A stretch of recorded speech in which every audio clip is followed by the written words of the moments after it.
বিষ্ণোই গ্যাংয়ের খেলা কি এবার শেষ? ভারতীয় গোয়েন্দাদের জন্য একটি বড় সাফল্যে বাবা সিদ্দিকী হত্যা এবং সালমান খানের বাড়িতে গুলি চালানোর মূল হোতা অনমোল বিষ্ণোইকে আমেরিকা থেকে বহিষ্কার করা হয়েছে। রিপোর্ট অনুযায়ী তাকে ভারতে ফিরিয়ে আনা হচ্ছে এবং আজ ১৯ নভেম্বর সে দিল্লি পৌঁছবে।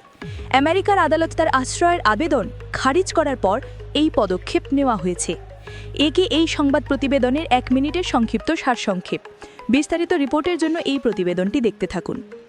বিষ্ণোই সিন্ডিকেটের ওপর আইনের ভাষ এখন শক্ত হয়েছে। জেলে থাকা গ্যাংস্টার লরেন্স বিষ্ণোইয়ের ছোট ভাই অনমোল বিষ্ণোইকে ১৮ নভেম্বর ২০২৫ তারিখে আমেরিকা থেকে আনুষ্ঠানিকভাবে সরিয়ে রাখা হয়েছে বলে জানানো হয়েছে।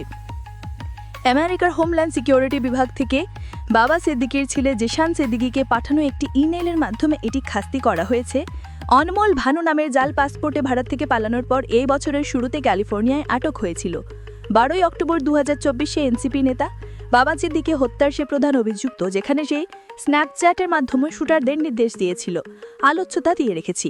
১৪ এপ্রিল ২০২৪ সালে সালমান খানের গ্যালাক্সি অ্যাপার্টমেন্টের বাইরে গুলি চালানোর দায়ও সে স্বীকার করেছিল।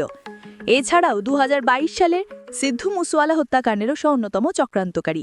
মুম্বাই পুলিশ, ক্রাইম ব্রাঞ্চ এবং এনআইএ তাকে হেফাজতে নিতে প্রস্তুত।